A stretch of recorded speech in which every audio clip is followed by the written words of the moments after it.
మన దగ్గర ప్లాట్ కొన్న వాళ్ళందరూ మన కాటేజెస్ లో సొకటొమ్ముగా బస్ చేయవచ్చు. తెలుసు కదా, మన దగ్గర మద్యపానం ధూమపానం నిషేధం. డబుల్ బెనిఫిట్ ఆఫర్ తో సిర్లసీమ 2. నాగేశ్వర్ గారు, ఆంధ్రప్రదేశ్లో ప్రస్తుతం రాజకీయ వేడిని అన్ని పార్టీలు కూడా సృష్టిస్తున్నాయి. ఒక్కసారి మనం పొత్తులో ఉన్న పార్టీలను చూసినట్లయితే జనసేన మొదటగా 24 అసెంబ్లీ స్థానాలకు 3 లోక్సభ స్థానాలకు అంగీకరించినప్పుడు ఇన్ని తక్కువ అని అన్నారు. కానీ ఆ తర్వాత బీజేపీతో పొత్తు కుదిరిన తర్వాత ఒక లోక్సభ స్థానాన్ని తగ్గించుకోవాల్సి వచ్చింది, 2 అసెంబ్లీ స్థానాలను తగ్గించుకోవాల్సి వచ్చింది. ఎలా చూడాలి దీన్ని? అక్కడికన్నా ఇంకా ఏంటంటే ఆ తగ్గించుకున్న తర్వాత కూడా ఆ 21 మందిలో మళ్ళీ ఇప్పుడు భీమవరం నుంచి టీడీపీ అభ్యర్థి జనసేన అభ్యర్థిగా పోటీ చేస్తున్నాడు. పేరుకైన జనసేన అభ్యర్థి, కానీ ఇందాక మొన్న తెలుగుదేశం నుంచి జనసేనకు చేరాడు. సో అందువల్ల జనసేన తరఫున కూడా టీడీపీ అభ్యర్థులే పోటీ చేస్తే బీజేపీలో కూడా ఒక వర్గం ఇప్పుడు చెప్పేది అదే, పేరుకు మా బీజేపీ తరఫున వీళ్ళు పోటీ చేస్తారండి, కానీ వీళ్ళంతా ముందే మా పార్టీలోకి చంద్రబాబు నాయుడు పంపించేశాడు, వాళ్ళంతా బీజేపీ అభ్యర్థులుగా పోటీ చేసే టీడీపీ వారు అని కూడా బీజేపీలో ఒక వర్గం బలంగా వాదన పెడుతోంది. అందువల్ల అందులో ఇప్పుడు బీజేపీకి ఇచ్చిన సీట్లను బట్టి చూస్తే జనసేన పోటీ చేసే తక్కువ సీట్లను విమర్శ చాలా కాలంగా ఉంది. ముఖ్యంగా హరిరామజోగయ్య, ముద్రగడ పద్మనాభం లాంటి కాపు నేతలు లేఖల మీద లేఖలు రాశారు. కనీసం 50 సీట్లు ఒప్పుకోవాలి, 60 సీట్లు ఒప్పుకోవాలి, పవన్ కళ్యాణ్ ముఖ్యమంత్రి పదవి 2.5 ఏళ్ళు అడగాలి అంటూ జనసేన మద్దతుదారులు కాపు నేతలు డిమాండ్ చేస్తూ వచ్చారు. దానికి కారణం ఏంటంటే ఇవాళ పవన్ కళ్యాణ్కి అవసరం ఉన్నమాట నిజం. ఆయన జనసేన బలంగా అసెంబ్లీలో ప్రవేశించాలి అంటే కేవలం బీజేపీతోనే పొత్తు పెట్టుకుంటే ఉపయోగం లేదు. జనసేన బీజేపీ కలిసిన ఎమ్మెల్యేలు గెలవడం అంత సులభం కాదు. అందువల్ల టీడీపీతో కలిస్తే తమకు అసెంబ్లీలో ఎంట్రీ ఉంటుంది అన్నది పవన్ కళ్యాణ్ వ్యూహం. ఆ వ్యూహము వ్యూహం వరకు నిజమే. కానీ ఈరోజు పవన్ కళ్యాణ్కు అసెంబ్లీలో కొంత రెస్పెక్టబుల్ నెంబర్తో ప్రవేశించడం అన్నదానికన్నా తెలుగుదేశానికి ఎన్నికలు జీవన్ మరణ సమస్య. నేను ఈ ఎన్నికల తర్వాత తెలుగుదేశం 2029లో చంద్రబాబు నాయుడు ఇదే స్థాయిలో క్రియాశీలకంగా ముందుండి నాయకత్వం వహించే అవకాశం వయసురీత్యా ఉండకపోవచ్చు. అప్పుడు నారా లోకేష్ వారసులవుతాడు. సో లోకేష్ వారసత్వం పైన ఇప్పటికీ తెలుగుదేశం వర్గాల్లో తీవ్రమైన అనుమానాలు ఉన్నాయి. మీకు తెలంగాణ ఆంధ్రప్రదేశ్ కంపేర్ చేస్తే మనకు అర్థమవుతుంది. కేటీఆర్ను ఇక్కడ పార్టీ వర్కింగ్ ప్రెసిడెంట్ చేశాడు కేసీఆర్. చంద్రబాబు నాయుడు వర్కింగ్ ప్రెసిడెంట్గా లోకేష్ చేయలేకపోయాడు, ఆయన జనరల్ సెక్రటరీగానే పార్టీకి ఉన్నాడు. అలాగే ఇక్కడ కేటీఆర్ను సెకండ్ క్యాబినెట్లో నెంబర్ 2గా ప్రమోట్ చేశాడు.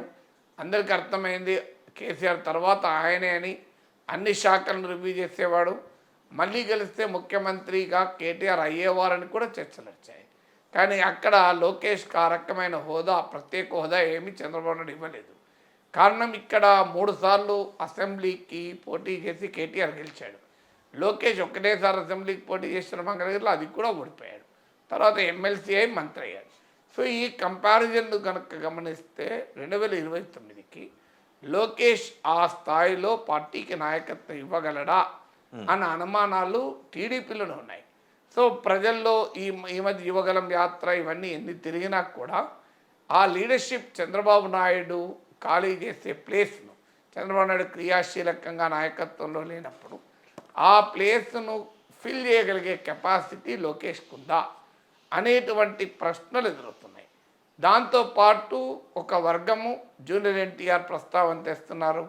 చాలా కాలంగా నారా కుటుంబము వర్సెస్ నందమూరి కుటుంబం నరేటివ్ ఉంది, చంద్రబాబు వర్సెస్ పురంధేశ్వరి, చంద్రబాబు వర్సెస్ హరికృష్ణ, ఇప్పుడు చంద్రబాబు వర్సెస్ జూనియర్ ఎన్టీఆర్ అనే దశ కూడా వచ్చింది చర్చ.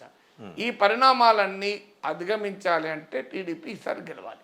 ఎందుకంటే ఓడిపోతే ఇవన్నీ కూడా ముసురుకుంటాయి సమస్యలని. అందువల్ల ఇది లైఫ్ అండ్ డెత్ క్వశ్చన్గా టీడీపీ భావిస్తుంది. ఇలాంటి సమయంలో జనసేన గనక కలిసి రాకపోతే అసలు అవుట్ ఆఫ్ క్వశ్చనే. అసలు రిజల్ట్ అనేది యాంటిసిపేటెడ్. వైసీపీకి క్లియర్ ఎడ్జ్ ఉంటుంది. వైసీపీ వర్సెస్ టీడీపీ మాత్రమే పోటీ ఉంటే మీరు ఏ సర్వే అయినా చూడండి, ఏ క్షేత్రస్థాయి అంచనా అయినా చూడండి, క్లియర్గా ఇంకా వైసీపీ ఇంకా తన ఆధిక్యతను కంటిన్యూ చేసుకుంది. అంటే 2019 నాటి రాజకీయ పరిస్థితుల్లో క్వాలిటేటివ్ చేంజ్ లేదు. అందువల్లనే టీడీపీ జనసేన కలుపుకుంది. లేకపోతే ఎవరెందుకు కలుపుకుంటారు? 170 సీట్లు తెలుగుదేశం పోటీ చేస్తుంది కదా, సొంతగా గెలవగలిగే పరిస్థితి ఉంటే. అందువల్ల జనసేన కలుపుకున్నారు. సో ఇలాంటి అవసరం టీడీపీకి ఉండగా, అంటే టీడీపీ మనగడకే ఇవాళ జనసేన కీలకమైంది. అది కూడా చంద్రబాబు నాయుడు అరెస్ట్ అయినప్పుడు, రాజమండ్రి సెంట్రల్ జైల్లో ఉన్నప్పుడు తెలుగుదేశం నాయకుడిగా ఉన్నవారు ఎవరు ముందుండలేని పరిస్థితి. లోకేష్ వెళ్ళేమో నాయక్ కోవిదులతో చర్చిస్తున్నానంటూ వారాల తరబడి రాష్ట్రానికి ఆవల ఢిల్లీలో ఉండడము, తెలుగుదేశం కార్యకర్తలు నాయకులకు ఒక రకమైన క్రైసిస్, అట్లా లీడర్షిప్ క్రైసిస్ ఉన్న సమయంలో పవన్ కళ్యాణ్ ఎంటర్ అయి ఆ పార్టీకి విశ్వాసాన్ని, కాన్ఫిడెన్స్ ఇచ్చాడు. దీనికి ఉదాహరణే రాజమండ్రి సెంట్రల్ జైలు ముందు మధ్యలో పవన్ కళ్యాణ్, ఒకవైపు బాలకృష్ణ, మరోవైపు చంద్రబాబు నాయుడు మన ఫోటో కనబడుతుంది. So what does it indicate? Pawan కళ్యాణ్కి ఆ రకమైన కీలక పాత్ర పోషించాడు. ఇన్ని చేసిన సమయానికి పవన్ కళ్యాణ్కు బలం గత 6-7% ఉండొచ్చు. కానీ పవన్ కళ్యాణ్ బలం 6-7% రాష్ట్ర వ్యాప్తంగా ఉన్న కొన్ని కాన్స్టిట్యున్సీలో 20% వరకు కూడా ఉంది. ఇది పవన్ కళ్యాణ్ కూడా చెప్పాడు. మండపేటలో మనకు 18% ఓటింగ్ వచ్చింది, ఇప్పుడైతే ఇంకా ఎక్కువ 25% దాకా ఉంటుందని. ఇలాంటి మండపేటలు చాలా ఉన్నాయి. తూర్పుగోదావరి, పశ్చిమ గోదావరి, కృష్ణా, గుంటూరు, ఆ పైన కొద్దిగా విశాఖ ఆనుకోని అనకాపల్లి వరకు. సో ఈ బెల్ట్లో 20-25% ఓటింగ్ ఉన్న పార్టీ కనుక ఎక్కువ సీట్లకు పోటీ చేయాల్సి ఉండే వ్యూహాత్మకంగా కూడా ఇప్పుడు అవసరం ఉంది. ఎందుకంటే ఇప్పుడు కుమారస్వామి తక్కువ సీట్లున్నా ఆయన ముఖ్యమంత్రి అయ్యాడు, నితీష్ కుమార్ తక్కువ సీట్లున్నా ముఖ్యమంత్రి అయ్యాడు, ఏక్నాథ్ షిందే బీజేపీ కన్నా తక్కువ సీట్లున్నా ముఖ్యమంత్రి అయ్యాడు. సో ఈ ఏక్నాథ్ షిందే, కుమారస్వామి, నితీష్ కుమార్ అనుభవాలను కనుక మనం కంపేర్ చేసుకుంటే పవన్ కళ్యాణ్ ఎక్కువ డిమాండ్ చేస్తానికి ఆస్కారం ఉంది అన్నది ఆయన అభిమానులే కాదు, ఆయనకు అభిమానులుగా చెప్పుకొని ఇప్పుడు వైసీపీలో చేరిన కాపు నేతలకు కూడా రామజోగ్య, ముద్రగడ లాంటి వారు కూడా రిపీటెడ్గా చెప్పారు. కానీ కారణం ఏదైనా పవన్ కళ్యాణ్ చెప్పాడు, మనకు బూత్ కమిటీలు ఉన్నాయా, బూత్ స్థాయిలో నాయకులు ఉన్నారా అంటే మనకు లీడర్షిప్ లేదు అన్నది ఆయనే ఒప్పుకొని 24 సీట్లకు అంగీకరించాడు. అక్కడ దాకా బాగానే ఉంది. కానీ ఎప్పుడైతే బీజేపీ ఎంటర్ అయిందో ఓ ప్రశ్న మొదలైంది. అయ్యా మరి బీజేపీకి ఉన్న బలం ఎంత, పవన్ కళ్యాణ్కి లేనిది ఏంటి, బీజేపీకి ఉన్నది ఏంటి? బీజేపీకి 100 కన్నా తక్కువ 1% ఓటింగ్ ఉంది, పవన్ కళ్యాణ్కు 6-7% ఓటింగ్ వచ్చింది. బీజేపీ పట్ల ప్రజల్లో కోపం ఉంది. ఎందుకంటే విశాఖ స్టీల్ ప్లాంట్ అమ్మేస్తున్నారు, ప్రతి ఒక్క అది ఇవ్వలేదు, అమరావతిని కాపాడలేదు, విభజన హామీలు అమలు చేయలేదు, రాష్ట్ర విభజనకు కాంగ్రెస్ పార్టీతో సహకరించింది. ఇలా 1,00,000 కారణాలు ఆంధ్రప్రదేశ్ ప్రజలకు బీజేపీ మీద కోపం ఉండేది. సో బీజేపీతో కలిస్తే లాభం ఎంతో తెలియదు, కానీ కొన్ని వర్గాల ఓటర్లు దూరమయ్యే అవకాశం కూడా ఉంది. బీజేపీకి నాయకత్వం ఉన్నదా అంటే బీజేపీకి నాయకులు లేరు. పవన్ కళ్యాణ్ లాంటి జనాదరణ, కరిష్మా కలిగిన లీడర్ లేడు. అలాంటి బీజేపీకి 10 సీట్లు ఇచ్చి అందులో మళ్ళీ 3 సీట్లు జనసేన కోత విధించి బీజేపీకి పంపించే వరకు సహజంగానే కంపారిజన్ అంటే మరి ఏంటి, అందులో ఏదైనా వ్యూహం ఉందా లేదంటే వ్యూహం ఏమున్నది? బలహీనత ఇది. వ్యూహం ఏం లేదు. బీజేపీ వాళ్ళు ఎక్కువ సీట్లు పట్టుబడ్డారు, మరి వాళ్ళ దగ్గర వాళ్ళకి నాయకులు లేకపోవచ్చు. కానీ బీజేపీకి ఈడీ ఉంది కదా, సిబిఐ ఉంది కదా, ఐటీ ఉంది కదా, పవన్ కళ్యాణ్కి ఇవేవి లేవు కదా. సో అందువల్ల ఈడీ, సిబిఐ, ఐటీ ఉన్న వాళ్ళకు ప్రీమియం రేట్ ఉంటుంది కదా. సో అందుకొరకు వాళ్ళకు 1% ఓటింగ్ ఉన్నా 10 సీట్లు ఇచ్చారు. మరి 7% ఓటింగ్ ఉన్న వాళ్ళకి ఎన్ని ఇవ్వాలి? 70 సీట్లు ఇవ్వాలి. ఆ లెక్క అంకగణిత లెక్కన, కెమిస్ట్రీ లెక్కన ఇంకెక్కువ ఉండాలి. ఎందుకంటే టీడీపీ ఇవాళ ఈ స్థాయిలోనైనా పోటీ ఇవ్వగలుగుతుందంటే జనసేన పుణ్యమే. మరి ఆ లెక్కలు పవన్ కళ్యాణ్ ఎందుకు వేసుకోలేదంటారు? పవన్ కళ్యాణ్ వేసుకోకపోయి ఎందుకు వేసుకోవాలో ఆయన చెప్పాలి, నేను చెప్పలేను. కానీ వేసుకోవాల్సి ఉండే అని మాత్రం నేను చెప్పగలను. కరెక్ట్. సో దాంతో అంటే ఇది 24 సీట్లే ఉన్నప్పుడు కొంత చర్చ రాలే. ఎందుకంటే పవన్ కళ్యాణ్ బలమే అంత ఒప్పుకున్నాడు.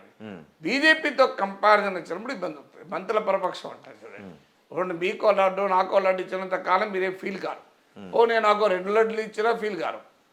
సార్ పెద్దవాడు కదా, ఏజ్లో నాకన్నా పెద్దవాడు, సీనియర్ కదా అని.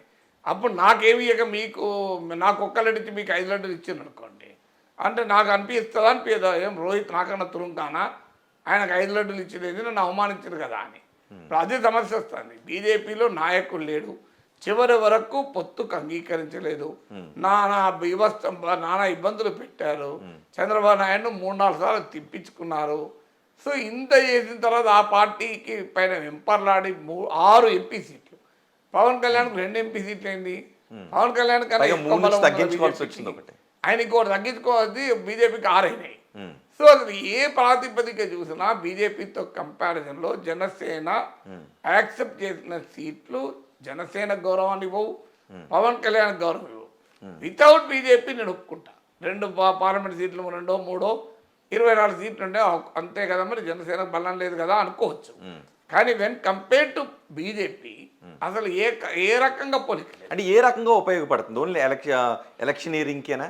బీజేపీతో కలవడం అనేది ఏముండదు, పొలిటికల్ మేనేజ్మెంట్కి ఉపయోగపడుతుంది. రేపు గెలిచినా ఓడినా కేంద్ర సంస్థలు ఎంబడబడకుండా ఉపయోగపడుతుంది. చంద్రబాబు నాయుడు పైన ఆల్రెడీ ఈడీ కేసులు ఉన్నాయి. బీజేపీతో పెట్టుకుంటే మనీష్ సిసోడియా జైలు ఉన్నాడు, హేమంత్ సోరెన్ జైలు ఉన్నాడు. బీజేపీతో కలిసిన నేతలకు ఎవరికి ఏవి ఉండవు. మన దేశమంతటా ఈ ట్రెండ్ చూస్తున్నాం కదా. అందువల్ల అంటే ఇది గెలవడం కోసం కాదు, గెలిచినా ఓడిన ఇబ్బందులు లేకుండా ఉండడం అంతే కదా, కోసం ఇంకా వేరే కారణం పోతానంటారా? చెప్పండి, రీజన్ నాకు చెప్పాలి. ఇప్పుడు అది కాదు నేను అనేది, అంటే గెలిచినా ఓడినా ఇబ్బందులు ఉండకూడదు కనుక చంద్రబాబు నాయుడు పొత్తు పెట్టుకున్నాడు అని నా ఆర్గ్యుమెంట్. కాదని చెప్పేవాళ్ళు రీజన్ చెప్పాలి, ఇంకో పలానా కొరకు పెట్టుకున్నారు. సో దీని రీజన్ ఉండాలి. ప్రత్యేక హోదా ఇస్తామని అన్నారా? అనలే కదా. ఇప్పుడు ఈ మధ్య చంద్రబాబు నాయుడు మాట అన్నాడు, ప్రత్యేక హోదా ఒక్కటి తప్ప అన్ని ఇచ్చిండ్రు మాకు మోడీ, మా తగ వల్ల ప్రత్యేక హోదా గురించి అని. మరి ఇప్పుడు తగు తీరిందా? ప్రత్యేక హోదా ఇచ్చిండా అప్పుడు మోడీ ఇస్తానని హామీ ఇచ్చిండా? ఇప్పుడు ఆ క్లారిటీ ఉండాలి కదా. సో మాకు పోనీ ఇప్పుడు వైసీపీ ఒక స్టాండ్ తీసుకుంది, కేంద్రంలో ఎవరు సహకరిస్తే మేము వాళ్ళకు మద్దతు ఇస్తామని.